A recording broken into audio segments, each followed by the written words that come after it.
Runtuhnya Majapahit. Oleh Damar Shashanka. Bagian 4. Pemberontakan Demak Bintoro. Demak Bintara berkembang pesat. Tempat ini dirasa strategis untuk pengembangan militansi Islam karena letaknya agak jauh dari pusat kekuasaan. Di Demak Bintara, para ulama-ulama putihan sering mengadakan pertemuan. Jadilah Demak Bintara dikenal sebagai kota seribu wali. Ditambah pada tahun 1475 Masehi, seorang ulama berdarah Mesir Sunda datang dari Mesir. Dia adalah Syarif Hidayatullah. Dia datang bersama ibunya Syarifah Mudaim. Syarifah Mudaim adalah putri Pajajaran. Putri dari Prabu Siliwangi penguasa kerajaan Pajajaran. Hanya kerajaan ini yang tidak masuk wilayah Majapahit. Walau kecil, Pajajaran terkenal kuat. Anda bisa membayangkan adanya Timor Leste sekarang. Seperti itulah keadaan Majapahit dan Pajajaran, Damar Shashanka. Nama asli Syarifah Mudaim adalah Dewi Rara Santang. Dia bersama kakaknya Pangeran Walang Sungsang, tertarik mempelajari Islam. Ketika berada di Makkah, Dewi Rara Santang dipinang oleh bangsawan Mesir, Syarif Abdullah. Menikahlah Dewi Rara Santang dengan bangsawan ini. Dan namanya berganti Syarifah Mudaim. Dari pernikahan ini, lahirlah Syarif Hidayatullah. Pangeran Walang Sungsang mendirikan daerah hunian baru di pesisir utara Jawa Barat. Dikenal kemudian dengan nama Tegal Alang-Alang. Lantas berubah menjadi Caruban. Berubah lagi menjadi Caruban Larang. Pada akhirnya, dikenal dengan nama Cirebon sampai sekarang. Pangeran Walang Sungsang dikenal kemudian dengan nama Pangeran Cakrabuana. Oleh ayahandanya, Prabu Siliwangi diberikan gelar kehormatan Sri Manggana. Syarif Hidayatullah, keponakan Pangeran Cakrabuana lantas dikenal dengan nama Sunan Gunung Jati. Awal tahun 1478, Sunan Ampel wafat. Sunan Giri terpilih sebagai penggantinya. Pusat Majelis Ulama Jawa kini berpindah ke Giri Kedaton. Dan, pada waktu inilah tragedi Syekh Siti Jenar terjadi. Syekh Siti Jenar dipanggil ke Giri Kedaton dan disidang oleh Dewan Wali Sangha di bawah pimpinan Sunan Giri. Walau tidak mengakui keberadaan Majelis Ulama Jawa, beliau tetap hadir. Beliau dituduh telah menyebarkan aliran sesat. Ada pula yang menuduh sebagai antek-antek Syiah. Ada juga yang mengatakan beliau ahli sihir, dan lain sebagainya. Akan saya buat catatan tersendiri tentang beliau, Damar Shashanka. Pada sidang pertama para ulama yang tergabung dalam Dewan Wali Sangha tidak bisa menemukan kesalahan Syekh Siti Jenar. Sehingga, beliau lantas dibebaskan dari segala tuduhan. Namun bagaimanapun juga, Syekh Siti Jenar adalah duri dalam daging bagi mereka. Maka sejak saat itu, kesalahan-kesalahan beliau senantiasa dicari-cari. Konsentrasi Dewan Wali Sangha terpecah pada rencana perebutan kekuasaan.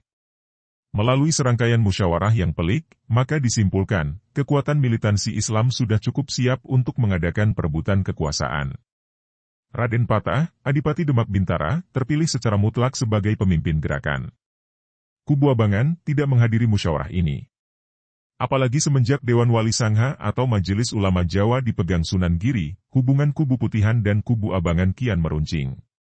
Sunan Kalijaga dan para pengikutnya hanya mau membantu Dewan Wali Sangha merampungkan pembangunan Masjid Demak. Selebihnya, mereka tidak ikut campur. Persiapan sudah matang. Tinggal memilih hari yang ditentukan. Pasukan Telik Sanibaya, intelijen, Majapahit mengendus rencana ini. Prabu Brawijaya mendapat laporan para pasukan intelijen yang ada di sekitar Demak Bintara. Sayangnya, beliau tidak begitu mempercayainya. Beliau berkeyakinan, tidak mungkin Raden Patah, putra kandungnya sendiri akan nekat berbuat seperti itu. Prabu Brawijaya tidak memahami betapa militannya orang yang sudah terdoktrin. Dan manakala pergerakan pasukan besar-besaran terdengar, yaitu pasukan orang-orang Islam Putihan, gabungan dari seluruh laskar yang ada di wilayah pesisir utara Jawa Timur sampai Jawa Barat mulai bergerak. Keadaan menjadi gempar. Para pejabat daerah kalang kabut. Mereka tidak menyangka orang-orang Islam sedemikian banyaknya. Setiap daerah yang dilalui pasukan ini, tidak ada yang bisa membendung. Kekuatan mereka cukup besar. Persiapan mereka cukup tertata. Sedangkan daerah-daerah yang dilalui tidak mempunyai persiapan sama sekali. Daerah per daerah yang dilewati harus melawan sendiri-sendiri. Tidak ada penyatuan pasukan dari daerah satu dengan daerah lain. Semua serba mendadak. Dan tak ada pilihan lain kecuali melawan atau mundur teratur. Gerakan pasukan ini cukup kuat. Para adipati yang berhasil mundur segera melarikan diri ke ibu kota negara. Mereka melaporkan agresi mendadak pasukan pesisir yang terdiri dari orang-orang Islam itu. Dan dari mereka, Prabu Brawijaya mendapat laporan yang mencengangkan, yaitu telah terjadi pergerakan pasukan dari Demak Bintara. Pasukan berpakaian putih-putih, berbendera tulisan asing, berteriak-teriak dengan bahasa yang tidak dimengerti. Pasukan ini dapat dipastikan adalah pasukan orang-orang Islam. Dan kini, tengah bergerak menuju ibu kota negara Majapahit. Percaya tidak percaya Prabu Brawijaya mendengarnya. Laporan pasukan Telik Sandibaya selama ini telah menjadi kenyataan. Namun, Prabu Brawijaya tetap tidak bisa mengerti, mana mungkin Raden Patah berbuat seperti itu. Mana mungkin orang-orang Islam berani dan tega mengadakan pemberontakan. Selama ini, Majapahit telah memberikan bantuan material yang tidak sedikit bagi mereka. Sesak. Dada Prabu Brawijaya seketika serasa sesak bagai dihantam palu. Bergemuruh mendidih. Beliau menyebut nama Mahadeva berkali-kali. Seluruh pembesar Majapahit tegang. Mereka menantikan komando Sang Prabu. Waktu berjalan cepat. Sang Prabu masih belum mengeluarkan titah apapun. Pergerakan pasukan sudah memasuki Madiun, sebentar lagi mencapai wilayah Kadhiri, sudah teramat dekat dengan ibu kota negara. Pertempuran-pertempuran penghadangan telah terjadi secara otomatis. Dan semua telah masuk menjadi laporan bagi Sang Prabu. Bahkan ada laporan yang menyatakan beberapa daerah yang terpengaruh Islam malah ikut bergabung dengan pasukan ini. Adipati Kertosono, wilayah Kediri sekarang, mengirimkan utusan khusus kepada Sang Prabu untuk segera mengeluarkan perintah perang.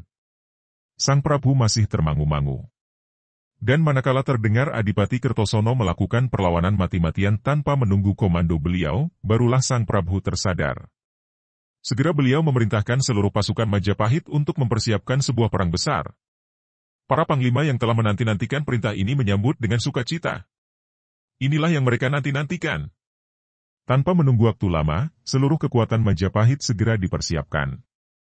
Pasukan Majapahit telah siap sedia menyambut kedatangan pasukan Demak Bintara.